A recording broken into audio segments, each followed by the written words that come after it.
आइए बच्चों, एक और प्रश्न को हल करते हैं और इन नियमों का उपयोग करते हैं। दर्शाइए कि एक वर्ग के विकर्ण बराबर होते हैं और परस्पर समकोण पर समद्विभाजित करते हैं। विकर्ण बराबर सिद्ध करने हैं और वो एक दूसरे को 90 डिग्री पर काटते हैं और दो समान भागों में भी बांटते हैं एक दूसरे को। अर्थात अब हम इसके लिए इस प्रकार करेंगे कि ABCD एक वर्ग है, इसलिए हम क्या करेंगे, त्रिभुज ले लेंगे। त्रिभुज BAD और त्रिभुज ABC में AD बराबर है BC के, कारण वर्ग की भुजा, दोनों वर्ग की भुजाएं हैं इसलिए समान होगी। और AB बराबर है AB क्योंकि यह उभयनिष्ठ भुजा है।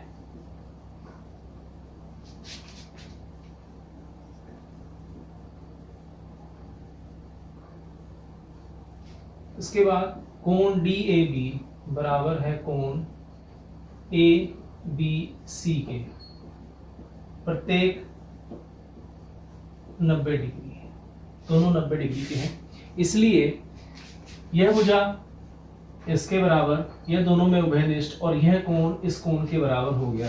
तो हम ये कह सकते हैं कि त्रिभुज DAB सर्वांग सम है त्रिभुज CBA के, और नियम हो जाएगा SAS सर्वांग समता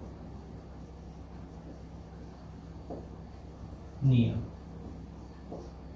और क्योंकि ये सर्वांग सम सिद्ध कर दिए हमने, तो इसके बाद हम इसके अंदर इस्तेमाल करेंगे CPCT के अनुसार हम कह सकते हैं कि DB बराबर है AC के, अर्थात विकर्ण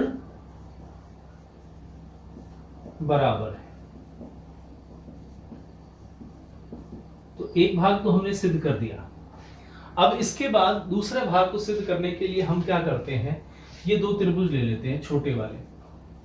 कौन से AOB एंड BOC। AOB त्रिभुज AOB और त्रिभुज BOC में AO बराबर है CO। ऐसा क्यों है? क्योंकि ये दोनों इस विकर्ण के भाग हैं और ये समान है। क्यों है? सभी वर्ग समानांतर चतुर्भुज भी होते हैं और समानांतर चतुर्भुज के विकर्ण एक दूसरे को समद्विभाजित करते हैं, इसलिए समांतर चतुर्भुज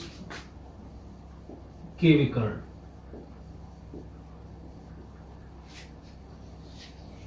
एक दूसरे को समद्विभाजित करते हैं। उसके बाद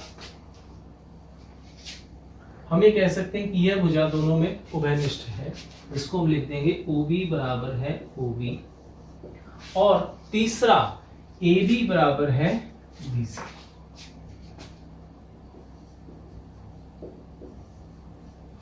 यह उभयनिष्ठ और यह वर्ग की भुजा।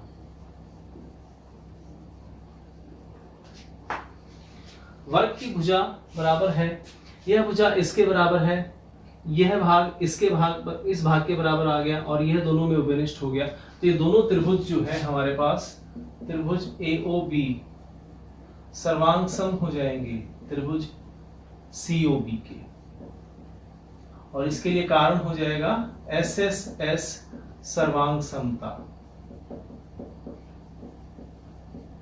नियम।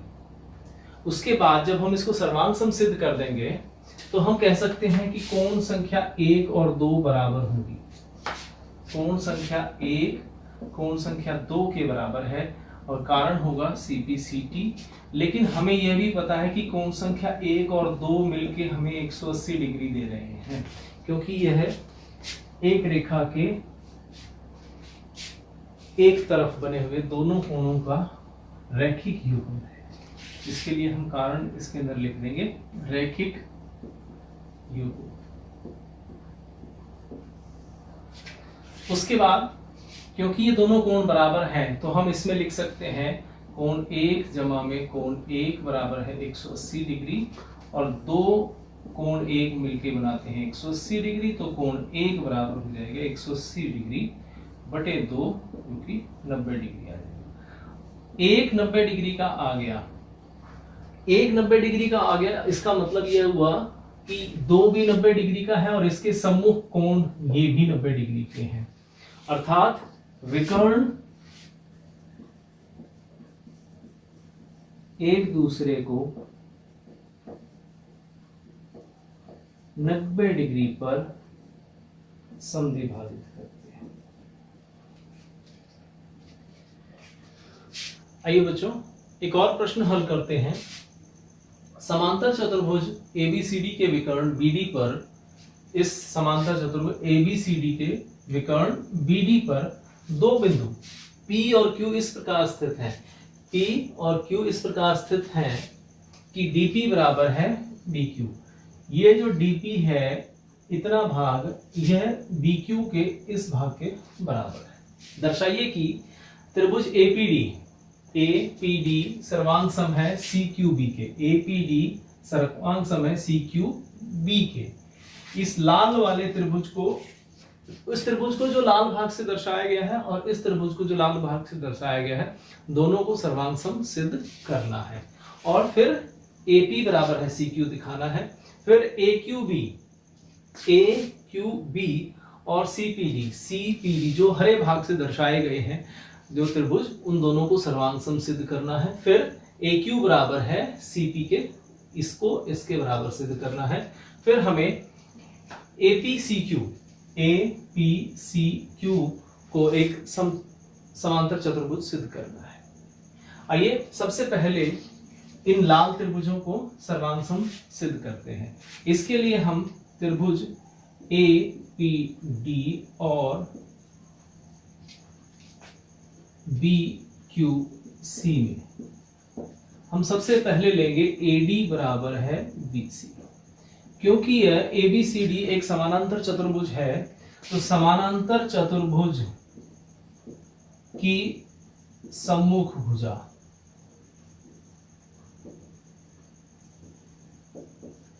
समय बचाने के लिए मैंने यहां पर समानांतर चतुर्भुज को इस प्रकार लिख दिया है। इसके बाद हम यह लिखेंगे कि यह वाला कोण, कोण संख्या 1 और कोण संख्या 2, ये दोनों बराबर है। कोण संख्या 1 बराबर है कोण संख्या 2, क्योंकि समानांतर चतुर्भुज की भुजा AD और BC दोनों समानांतर भी है। AD समानांतर है BC के, इसलिए कोण संख्या 1 2 के बराबर है।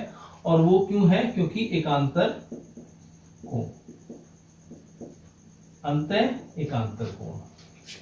उसके बाद हमें ये दिया गया है कि DP और BQ बराबर है, DP बराबर है BQ, यह हमें प्रश्न में दिया गया है।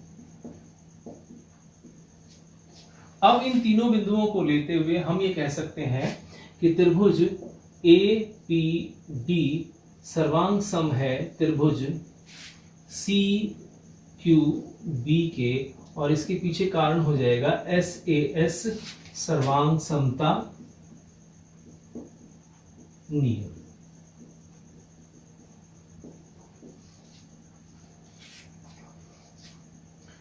सर्वांग सम सिद्ध करने के पश्चात हम कह सकते हैं कि इसका इस त्रिभुज की बची हुई भुजा और इस त्रिभुज की बची हुई भुजा भी समान होंगी। यह इसके बराबर है, यह इसके बराबर है क्योंकि ये चतुर्भुज की भुजा है। शेष बच गई ये वाली भुजा इस भुजा के बराबर हो जाएगी, और इसके लिए कारण हो जाएगा AP बराबर है QC, इसके लिए कारण हो जाएगा CPCT। ठीक इसी प्रकार इस हरे वाले त्रिभुज में भी हम करेंगे। इसमें क्या है? इसमें त्रिभुज AQB और त्रिभुज CPD में ए बी बराबर है DC, क्योंकि यह भी समानांतर चतुर्भुज की सम्मुख भुजा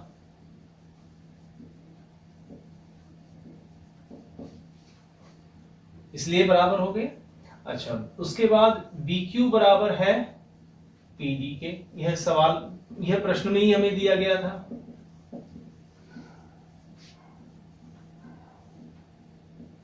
और उसके बाद हम ये कह सकते हैं कि यह वाला कोण, कोण संख्या 3 कोण संख्या 4 के बराबर होगी। कोण संख्या 3 कोण संख्या 4 के बराबर होगी। बिल्कुल ठीक उसी प्रकार एकांतर, अंत एकांतर कोण कह सकते हैं। उसके बाद हम कह देंगे कि त्रिभुज AQB सर्वांग सम है त्रिभुज CPD के, और इसके लिए कारण हो जाएगा सेम वही SAS सर्वांग समता नियम।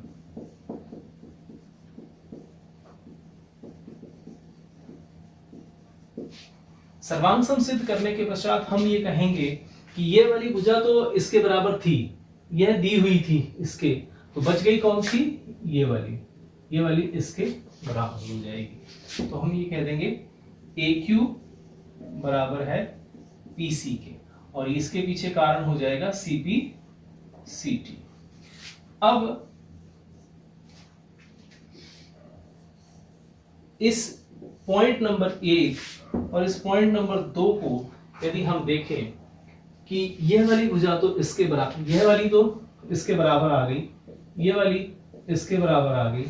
अब हम क्या कह सकते हैं APCQ में, 1 और 2 से हम कह सकते हैं कि APCQ एक समांतर चतुर्भुज, कारण क्योंकि इसकी सम्मुख भुजाएं समान है। आइए बच्चों, त्रिभुज से जुड़ी हुई एक और प्रमेय हम करते हैं जो कि उसके मध्य बिंदु से संबंधित है। किसी त्रिभुज की किन्हीं दो भुजाओं के मध्य बिंदुओं को मिलाने वाला रेखाखंड तीसरी भुजा के समांतर होता है। यह भुजा AB है,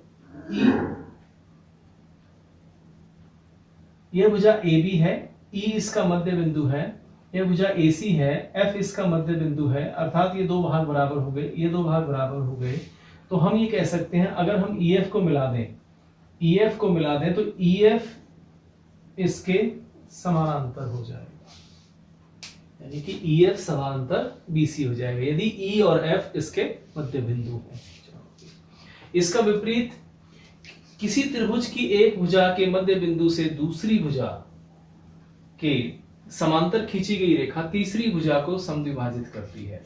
किसी त्रिभुज की एक भुजा के मध्य बिंदु से, यानी कि यदि हम मान लें कि E इसका मध्य बिंदु है और दूसरी भुजा के समांतर यानी कि BC के समांतर हमने एक रेखा खींची है जो E से गुजर रही है, तो वह तीसरी भुजा को समद्विभाजित करती है। यानी कि उसका अर्थ ये हुआ कि ये जो भाग है AF, यह बराबर होगा FC के, अर्थात F भी इसका मध्य बिंदु होगा।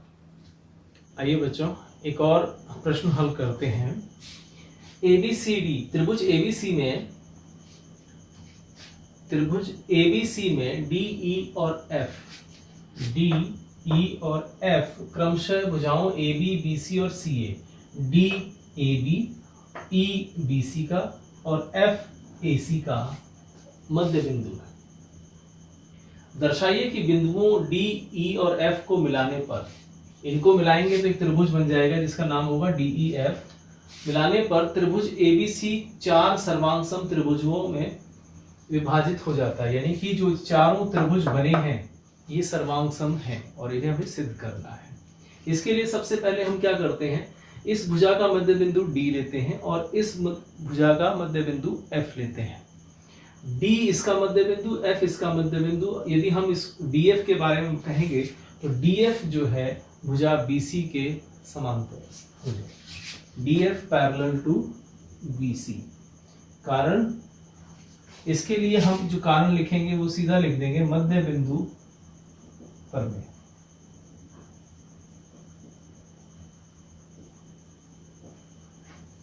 उसके बाद इसी प्रकार हमने BF को इसके समानांतर सिद्ध कर दिया। हम अब EF को इसके समानांतर सिद्ध कर सकते हैं। इसी प्रकार EF समानांतर है AB के, और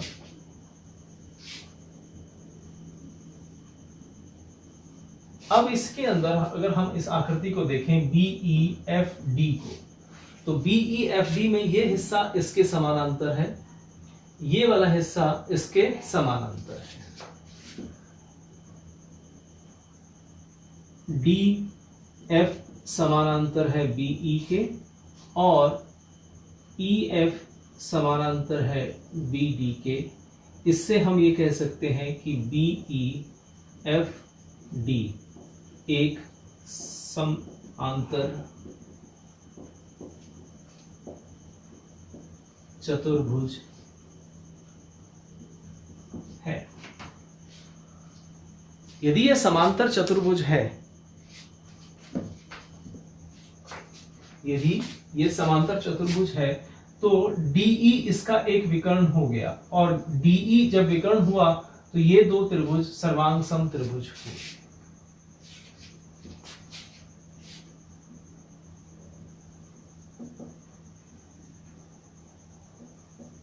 विकर्ण DE समांतर चतुर्भुज BEFD को दो सर्वांग सम त्रिभुज में बांटता है। अर्थात त्रिभुज DEF सर्वांग सम हो गया EDB। ठीक इसी प्रकार से, जिस प्रकार से हमने इनको सर्वांग सम सिद्ध किया है, इन दो त्रिभुजों को, हम इन दो को भी सर्वांग सम सिद्ध कर सकते हैं और इन दो को भी सर्वांग सम सिद्ध कर सकते हैं। तो त्रिभुज DEF सर्वांग सम हो गया, DEF इसके भी सर्वांग सम होगा, और इसके सर्वांग सम होगा, इसको हम लिखेंगे त्रिभुज CFE,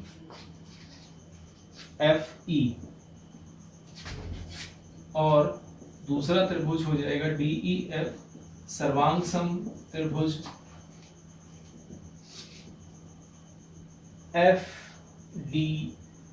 FAD।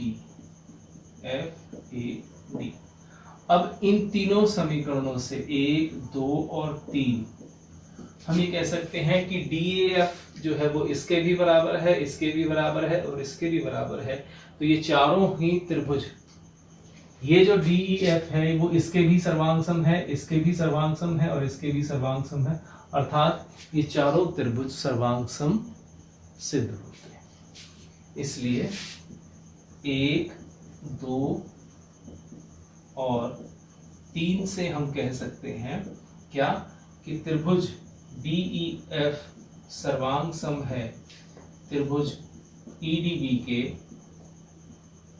वो सर्वांग सम है त्रिभुज CFE के, और वो सर्वांग सम है त्रिभुज FAD के। ये चारों त्रिभुज सर्वांग सम। आइए बच्चों, मध्य बिंदु प्रमेय से जुड़े हुए कुछ प्रश्न हल करते हैं। ABCD एक चतुर्भुज है, ABCD, जिसमें PQRS क्रमशः भुजाओं AB, BC, CD और DA के मध्य बिंदु है। ये इन्हीं सब भुजाओं के मध्य बिंदु है। AC उसका एक विकर्ण है।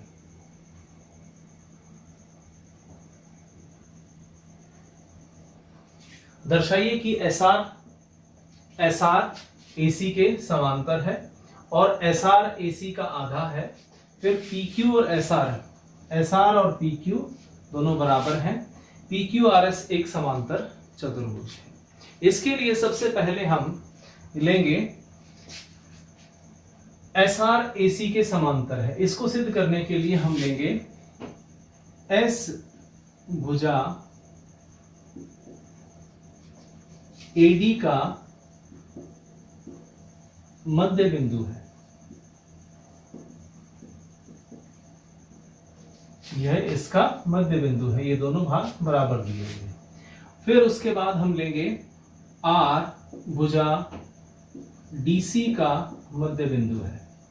और इन दोनों के लिए कारण क्या है? क्योंकि दोनों ही मध्य बिंदु प्रश्न में दिया गया है।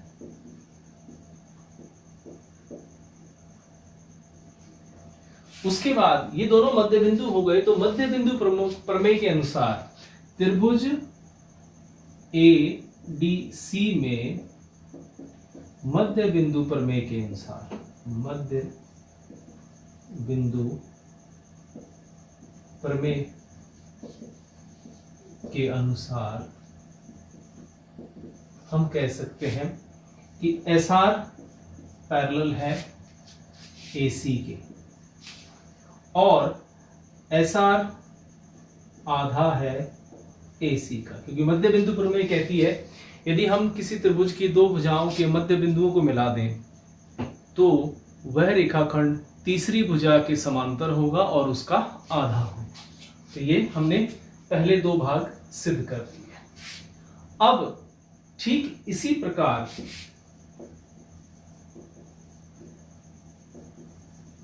यदि हम P मध्य बिंदु और Q मध्य बिंदु को लेके करें, इसी प्रकार PQ पैरेलल हो जाएगी किसके?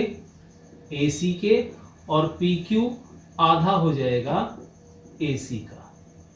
तो यहां पर पॉइंट नंबर 1, 2, 3 और 4, तो यहां पर यदि हम 2 और 4 को ले लें, 2 और 4 से हम कह सकते हैं कि ये भी आधे एसी के बराबर है और ये भी आधा एसी के बराबर है। तो इसका मतलब एस आर और पी क्यू बराबर हो गए। पी क्यू बराबर है एस आर के। ये भी आधा एसी था, ये भी आधा एसी था, इसलिए दोनों बराबर हो गए।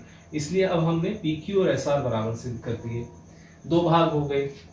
अब हम क्या कह सकते हैं? 1 और 3 से क्या कह सकते हैं?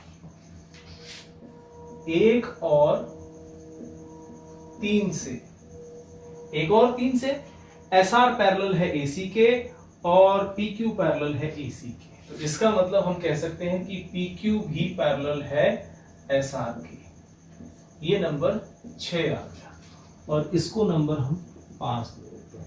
अब 5 और 6 को देखो। चतुर्भुज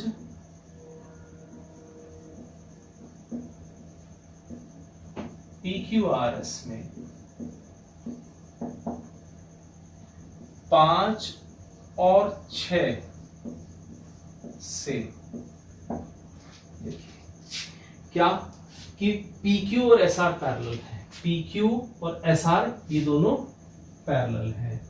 अब इधर से PQ और SR बराबर भी हैं, ये दोनों बराबर भी हैं। तो हम कह सकते हैं PQSR एक समांतर चतुर्भुज है। और है क्यों है इसके पीछे? यदि किसी चतुर्भुज की एक युग्म सम्मुख भुजाओं का समांतर और समान हो जाता है तो वह समांतर चतुर्भुज है। किसी चतुर्भुज की सम्मुख भुजाओं का एक युग्म समांतर और समान हो तो वह समांतर चतुर्भुज हो जाता है। जैसे ये बच्चों एक और प्रश्न हल करते हैं। एबीसीडी एक आयत है। ये एबीसीडी एक आयत है जिसमें पी क्यू आर और एस क्रमशः भुजाओं AB BC CD और DA के मध्य बिंदु हैं। AB का मध्य बिंदु P, BC का Q, CD का R और DA का S मध्य बिंदु है। दर्शाइए कि चतुर्भुज PQRS यह जो चतुर्भुज बन रहा है PQRS एक समचतुर्भुज है। इसके लिए सबसे पहले हम लेते हैं P और Q क्रमशः भुजाओं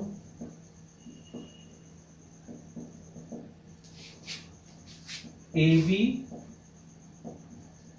और BC के मध्य बिंदु है।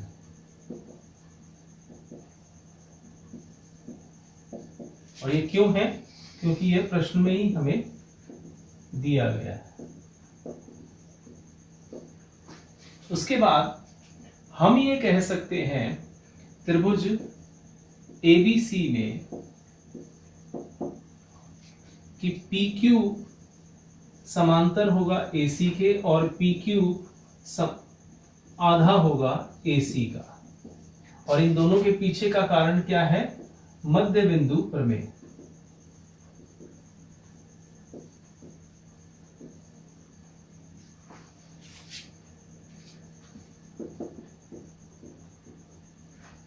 इनको हम नंबर दे देते हैं 1 और 2।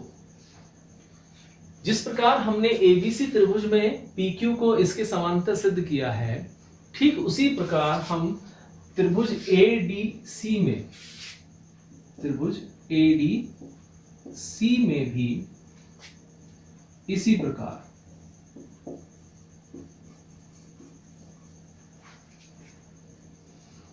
SR समांतर हो जाएगा AC के, जिसको हम नंबर 3 दे देंगे, और SR आधा हो जाएगा AC का, जिसको हम नंबर 4 दे देंगे।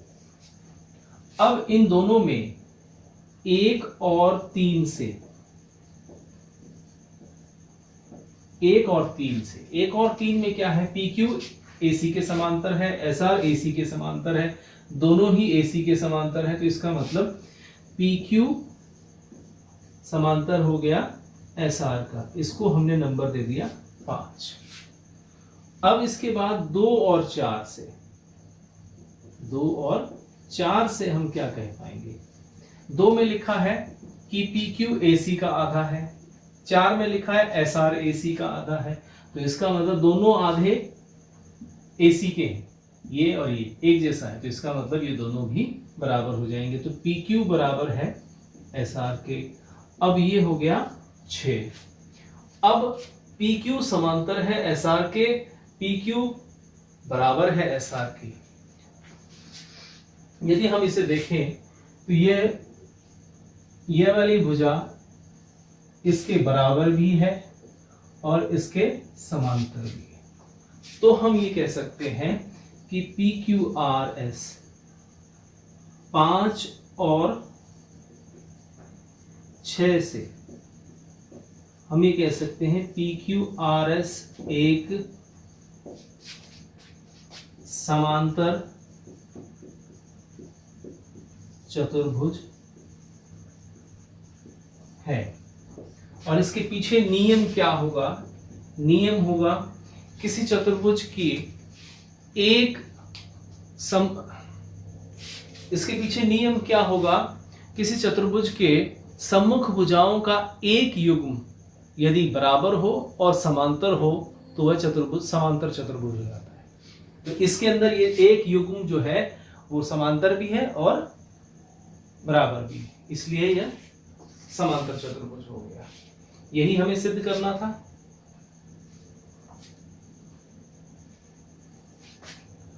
अब इस समांतर चतुर्भुज को हमें समचतुर्भुज बनाना है। उसके लिए हमें इस में से कोई भी 2 संलग्न भुजाओं को बराबर सिद्ध करना है। तो हम क्या लेते हैं? इसको इसके बराबर सिद्ध करने के लिए हम इन 2 त्रिभुजों को सर्वांग सम सिद्ध करने की कोशिश करते हैं। कौन से त्रिभुज हैं? त्रिभुज SAP और त्रिभुज QBP में AP बराबर है BP, P मध्य बिंदु है,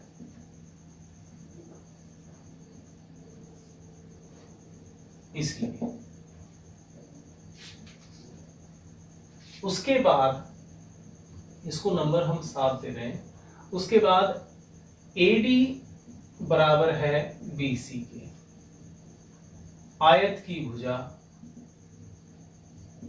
कारण क्या है, आयत की भुजा है तो समान होगी, सम्मुख भुजाएं समान होती है। आयत की सम्मुख, आयत की सम्मुख भुजा, और इनका आधा भी बराबर होगा, आधा AD का आधा BC का। तो AD का आधा हो गया हमारे पास SA और BC का आधा हो गया QB। तो ये नंबर 8 पे आ गया। अब इसके बाद हमें ये पता है कि ये दोनों कोण 90 डिग्री के हैं, क्योंकि ये आयत के कोण है, कोण A और कोण B। कोण A बराबर है कोण B के, दोनों 90 डिग्री। इसके बाद हम कह सकते हैं कि 9, 8 और 7 इन तीनों पॉइंट्स को अगर हम लें, AP बराबर है ये वाला हिस्सा इसके बराबर, ये वाला हिस्सा इसके बराबर, और इनके बीच के कोण 90 डिग्री के। तो हम कह सकते हैं कि त्रिभुज, हम कह सकते हैं कि त्रिभुज SAP सर्वांग सम होगा त्रिभुज QBP के, और सर्वांग समता का नियम होगा SAS सर्वांग सम। और जब ये त्रिभुज सर्वांग सम हो जाएंगे तो हम कह सकते हैं कि SP बराबर है PQ। और जब इस चीज को हम इस चीज से मिला देंगे, किसी समांतर चतुर्भुज में यदि दो संलग्न भुजाएं समान हो जाएं, क्योंकि ये दो भुजाएं बराबर थी और ये वाली भुजा इसके बराबर थी, ये वाली इसके बराबर आ गई अभी, और ये वाली भुजा इसके बराबर होगी, तो इसका मतलब क्या हो गया, चारों भुजाएं बराबर हो गई। इसलिए हम कह सकते हैं कि 10 की सहायता से, इसलिए हम कह सकते हैं 10, और इसे हम नंबर दे देते हैं 11। 10 और 11 से हम कह सकते हैं कि PQRS एक समचतुर्भुज है।